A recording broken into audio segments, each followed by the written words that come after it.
गुरुग्राम के सेक्टर 38 में रविदास जयंती के मौके पर राजस्थानी कार्यक्रम का आयोजन किया गया। इस मौके पर मुख्य अतिथि के तौर पर आपको बता दें कि प्रदेश अध्यक्ष ओपी धनखड़ ने शिरकत की है। गुरुग्राम के अलावा यमुनानगर और नरवाना में भी कार्यक्रम का आयोजन किया गया, जिसमें प्रदेश सरकार संतों और महापुरुषों का विचार लोगों तक पहुंचाया। पिछले कुछ सालों में सरकार ने संतों और महापुरुषों की जयंती के मौके पर इसी तरह के राज्य स्तरीय कार्यक्रम किए हैं और इसी कड़ी में रविदास जयंती पर भी इस कार्यक्रम का आयोजन किया गया। देखिए, आज संत शिरोमणि रविदास जी की जयंती का उत्सव है।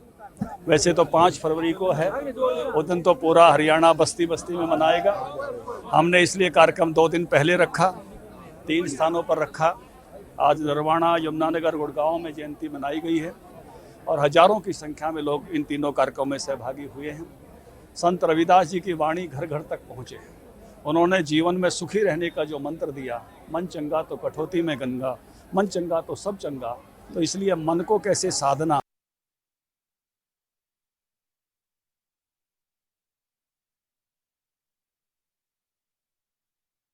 इसका मंत्र उन्होंने दिया और उन्होंने जो इंसानियत का जो सबक मानवता को दिया है, वो हम सब के लिए बहुत प्रेरणादायी है। हम संतों के रास्ते पर आगे बढ़ें।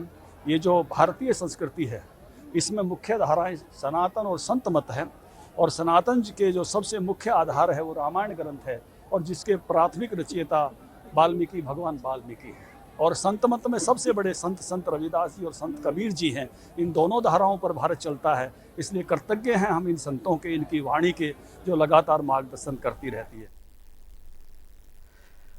36वें अंतर्राष्ट्रीय सूरजकुंड हस्तशिल्प मेले का आगाज उपराष्ट्रपति जगदीप धनखड़ ने सूरजकुंड हस्तशिल्प मेले का शुभारंभ किया। उद्घाटन समारोह में सीएम मनोहर लाल, परिवहन मंत्री मूलचंद शर्मा और पंचायत मंत्री देवेंद्र बबली समेत कई लोग मौजूद रहे। उपराष्ट्रपति जगदीप धनखड़ अपनी पत्नी सुदेश धनखड़ के साथ पहुंचे और साथ ही सूरजकुंड मेले में पहुंचने पर उन्होंने गार्ड ऑफ ऑनर दिया गया। पगड़ी पहनाकर उपराष्ट्रपति और सीएम का सम्मान किया गया, जिसके बाद से उपराष्ट्रपति जगदीप धनखड़ ने मेले का उद्घाटन किया। मेले के शुभारंभ के मौके पर कलाकारों ने सांस्कृतिक कार्यक्रम भी प्रस्तुति की। आपको बता दें कि इस बार पूर्वोत्तर के 8 राज्यों को मेले का थीम स्टेट बनाया गया था। मेला परिसर में मुख्य चौपाल से पीछे शंघाई सहयोग संगठन से जुड़े देशों के हस्तशिल्पों के लिए अलग जोन तैयार किया गया था और इसमें ईरान, रूस, चीन, तजाकिस्तान, उज्बेकिस्तान, कजाकिस्तान, किर्गिस्तान के हस्तशिल्प शामिल हैं। सूरजकुंड मेले में 19 फरवरी तक रोज सुबह 10:30 बजे से रात 8:30 बजे तक चलेगा।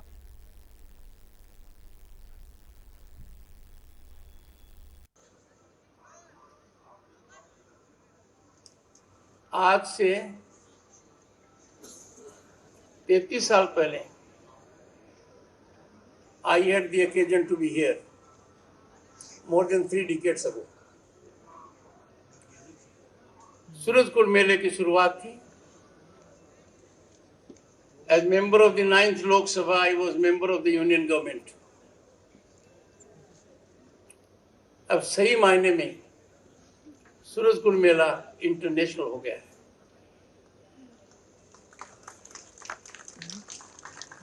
It is an honor to inaugurate the 36th edition of the magnificent Surajkund मेला, जो मैंने देखा है कल्चरल इवेंट, जिसके बारे में मुख्यमंत्री जी ने कहा है। क्या सिंक्रोनाइजेशन था डाइवर्स कल्चर्स का, रिदम का। Everyone was spellbound. It truly reflects culture of this country and synthesis of the global culture. हर वर्ष ये मेला होता है। जैसा बताया गया कि 1987 से मेला शुरू हुआ था, बीच में 1 वर्ष छोड़ करके लगातार हर वर्ष ये मेला 1 फरवरी से 15 फरवरी तक पहले होता था। लेकिन कुछ वर्ष पहले हमने विचार किया कि इसमें जो वीकेंड्स हैं वो प्राय 2 बार ही आते हैं, लेकिन शनिवार रविवार वीकेंड्स के ऊपर उपस्थिति बहुत अच्छी होती है। तो इन तिथियों का चयन इस ढंग से किया जाने लगा कि इसमें 3 वीकेंड्स आते हैं। तो इसलिए आज ये 3 तारीख को शुरू हुआ है, 19 फरवरी तक ये मेला अपना ये चलेगा। इस मेले में हर वर्ष की भांति एक सहभागी राष्ट्र होता है और एक थीम स्टेट इस नाते से भी परंपरा है। लेकिन इस बार सौभाग्य की बात है कि सहभागी राष्ट्र के नाते से इस बार शंघाई कॉरपोरेशन ऑर्गेनाइजेशन, जिसमें 20 देशों की भागीदारी है, और ऐसे ही थीम स्टेट के नाते उत्तर पूर्व के जो सभी प्रदेश, जिसमें अरुणाचल प्रदेश, असम, मणिपुर, मेघालय, मिजोरम, नागालैंड, सिक्किम और त्रिपुरा, ये सब शामिल हैं। उधर 36वें अंतर्राष्ट्रीय सूरजकुंड मेले का कुछ ही देर में आगाज हो चुका है। आपको बता दें कि मेले के इस बार G20 समेत को बताया जा रहा है कि प्रमोट करने के लिए सेल्फी पॉइंट भी बनाया गया था, जहां G20 देशों के झंडे लगाए गए थे। साथ ही आपको बता दें कि प्रधानमंत्री नरेंद्र मोदी का वर्चुअली फोटो QR कोड के जरिए फोटो खिंचवाने के साथ ही वहां दिखाया गया था।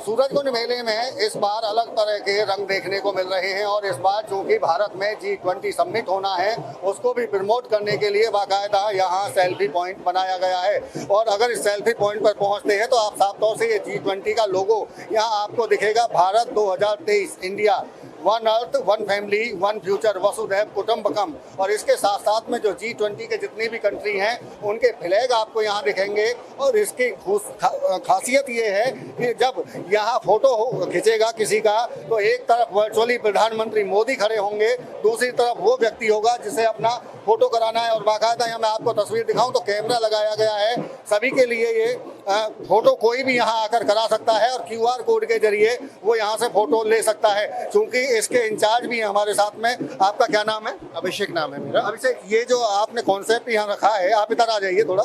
ये जो कॉन्सेप्ट आपने यहाँ रखा है, किस तरह का कॉन्सेप्ट है और कैसे यहाँ फोटो खिंचवा सकता है कोई? ठीक है, यहाँ पे कोई भी आके फोटो क्लिक करवा सकता है। यहाँ पे कंसेप्ट हमने जो रखा है वर्चुअली हम PM को यहाँ पे दिखाते हैं G20 समिट के हिसाब से। एक कोई भी बंदा यहाँ पे खड़ा होगा, एक फोटो जब क्लिक की जाएगी तब उसमें वर्चुअली PM भी यहाँ पे दिखाई देंगे। अगर डेमो आप देखना चाहें तो बताइए। बिल्कुल, साथ के साथ डेमो भी हम देख लेते हैं कि किस तरह से ये यहाँ फोटो लोग खिंचवा सकते हैं। आप यहाँ खड़े होंगे? बिल्कुल, मैं यहाँ पे खड़ा रहूँगा। ये मेरी प्लेस है, यहाँ पे नीचे हमने मार्क करके रखा हुआ है। जब फोटो क्लिक करते हैं वहाँ से, तब आउटपुट जो आएगा, आउटपुट आ गया आपके पास। बिल्कुल, देखिए अब यहाँ फोटो खींचा गया है और यहाँ से अब इसका जो अगर फोटो उसको लेना होगा किसी को तो वो कहाँ से लेगा? तो ये देखिए यहाँ से ये फोटो यहाँ चूंकि लैपटॉप से इसको कनेक्ट किया गया है और एक QR कोड के जरिए इसको यहाँ से स्कैन किया जा सकता है। आप स्कैन करके दिखाइए किस फोटो किस तरह से आता है। तो ये आप साफ तौर से यहाँ लैपटॉप पर इसको कनेक्ट करके यहाँ से देखिए हम बात कर रहे थे और उसी का ये फोटो अब इसमें दिखाई दे रहा है। और चूंकि अभी जब हम जिक्र बात करते करते ही वो फोटो आ गया है और एक तरफ जहां प्रधानमंत्री साफ तौर से देखे जा सकते हैं कि इसी जगह पर खड़े हुए उनका फोटो आया है, तो दूसरी तरफ हम जब अभिषेक जी से बात कर रहे थे तो उनका फोटो दूसरी साइड में यहाँ अपने आप QR कोड में स्कैन करने के बाद में शो कर रहा है। तो कहीं ना कहीं G20 का जो समिट होना है उसको प्रमोट करने के लिए इस तरह का यहाँ एक स्टॉल लगाया गया है और कोई भी व्यक्ति आकर यहाँ अपना फोटो प्रधानमंत्री के साथ में खिंचवा सकता है। सूरजकुंड से देवेंद्र कौशिक, इंडिया न्यूज। 36वें अंतर्राष्ट्रीय सूरजकुंड मेले में 3000 पुलिसकर्मी द्वारा चप्पे चप्पे पर निगरानी रखी जा रही है। सूरजकुंड में सुरक्षा व्यवस्था पर निगरानी 350 CCTV कैमरे लगाए गए हैं और 200 पुलिसकर्मी ट्रैफिक व्यवस्था को भी संभालेंगे। बता दें कि DCP हेडक्वार्टर नीतीश अग्रवाल ने मेला परिसर में सुरक्षा व्यवस्था के बारे में बताते हुए कहा कि मेला परिसर में सिविल ड्रेस में भी पुलिसकर्मी तैनात रहेंगे। टोटल 3000 पुलिसकर्मी मेले में लगाए गए हैं, जिसमें 200 बताया जा रहा है कि पुलिसकर्मी ट्रैफिक व्यवस्था को भी संभालेंगे। मेला परिसर में आने वाले लोगों को किसी भी तरह की कोई परेशानी नहीं होने दिया जाएगा। 350 CCTV कैमरे भी लगाए गए हैं जो कि कंट्रोल रूम से ऑपरेट कर ऑपरेटर के एक चीज पर निगरानी रखेंगे। एक चीज पर महिला सुरक्षा को देखते हुए मेला परिसर में सिविल ड्रेस में महिला पुलिसकर्मी लगाई गई है। देखिए, हमारी पुलिस की सुरक्षा पूरी तरीके से हमारे ऑलमोस्ट 3000 पुलिसकर्मी मेले में ड्यूटी करेंगे, जिसमें से करीब 900 लोग तो सिर्फ ट्रैफिक व्यवस्था को देखेंगे, जो नाकों पे, रूट ड्यूटी, पार्किंग, इन सभी जगहों पे तैनात रहेंगे। उसके बाद टोटल यहाँ पे 350 कैमरा, सीसीटीवी कैमरा जो मेले परिसर को भी पूरा सुपरवाइज करेंगे, और उसके बाद पार्किंग, बाहर का गेट, उन सभी पे कैमरेज भी लगे होंगे, जिससे हमारी व्यवस्था बनेगी। कितने पुलिसकर्मी है? देखिए, हमारे ऑलमोस्ट यहाँ पे 15 तो जो डीएसपी रैंक के ऑफिसर्स हैं वो यहाँ पे ड्यूटी करेंगे, डीएसपी और अबव रैंक के, और करीब 2000 पुलिसकर्मी से मेले की सिक्योरिटी देखेंगे और 900 पुलिसकर्मी करीब ट्रैफिक की व्यवस्था। सर, जैसा कि यहाँ पर हर बार देखा जाता है कि पुलिसकर्मी ड्यूटी करते हैं, वो खाने की व्यवस्था प्रॉपर तरीके से हो पाती है, क्या उनके लिए कोई व्यवस्था ऐसी बनाई गई है? और जो दूर दराज नाके पे लगाए गए हैं, क्योंकि अंतिम चौक से हम देखते आने लगे उनके पीने की सारी व्यवस्था, खाने की व्यवस्था। देखिए, उसमें पिछली बार भी आपने मेले में देखा होगा तो खाने की व्यवस्था हमारी अच्छी थी, क्योंकि हमने इस बार एक नए वेंडर को भी रखा था जो हमें फ्रेश खाना दे रहा था। इस बार भी हम व्यवस्था पूरी तरीके से मेंटेन रखेंगे। उधर फरीदाबाद के मेवला महाराजपुर के निवासियों को जल्द ही सामुदायिक स्वास्थ्य केंद्र का उपहार मिलने जा रहा है। गांव में सामुदायिक स्वास्थ्य केंद्र के भवन का निर्माण कार्य पूरा हो गया है। जिला स्वास्थ्य विभाग के अधिकारियों ने नए भवन का निरीक्षण भी किया है। इसको लेकर उप मुख्य चिकित्सा अधिकारी डॉक्टर गजराज से हमारे संवाददाता ने खास बातचीत की। देखिए। फरीदाबाद के मेवला महाराजपुर में अर्बन हेल्थ सेंटर बनाया जा रहा है, जिसको जल्द ही शुरू भी कर दिया जाएगा। इसको लेकर विभाग की तरफ से तमाम जो कवायदें हैं वो शुरू कर दी गई हैं। लाखों लोगों को इसका फ़ायदा पहुंचेगा। हमारे साथ डिप्टी सीएमओ हैं डॉक्टर गजराज, इनसे हम जान लेते हैं। डॉक्टर साहब, जो मेवला महाराजपुर में बिल्डिंग बनकर तैयार हुई है, क्या कुछ इसमें रहने वाला है? कितना फ़ायदा लोगों को, कितनी लागत इस पर आई?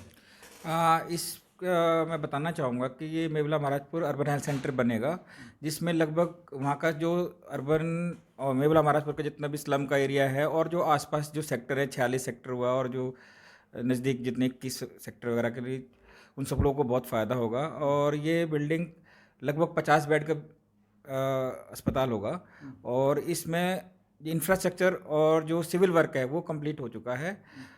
हमारा कुछ इलेक्ट्रिकल के पार्ट पर कुछ पेंडेंसी है, जो कि हमने उनको 15 दिन का उन्होंने समय मांगा, जो हमने दे दिया है। जैसे ही वो कंप्लीट होगा हम इसको टेक ओवर कर लेंगे। इस पर लगभग जो लागत आई है वो 10 करोड़ 58 लाख 10 हज़ार रुपये का इसका बजट सेंक्शन हुआ था, जो कि उनको अदा कर दिया गया है डिपार्टमेंट की तरफ से। इसके अलावा बात करें डॉक्टर साहब, क्या कुछ सुविधाएं लोगों को इसमें मिल पाएंगी?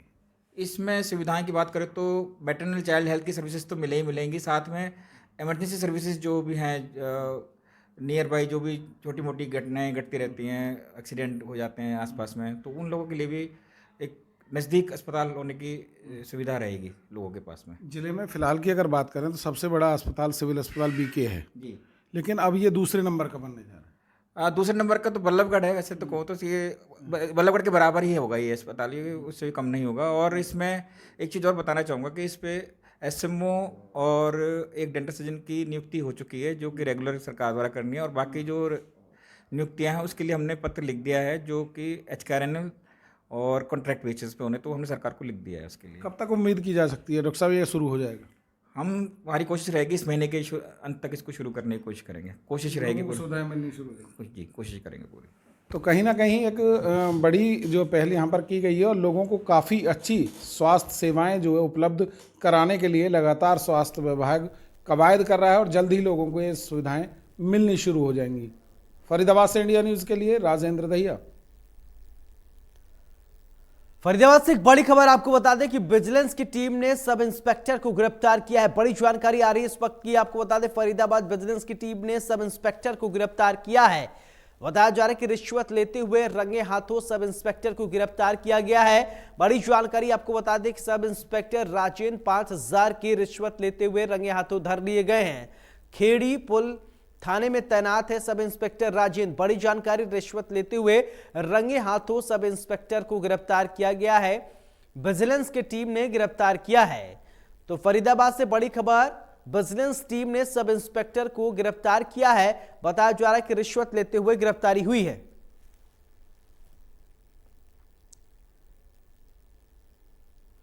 और इसी के साथ मेट्रो न्यूज में मेरे साथ फिलहाल इतना ही। नमस्कार।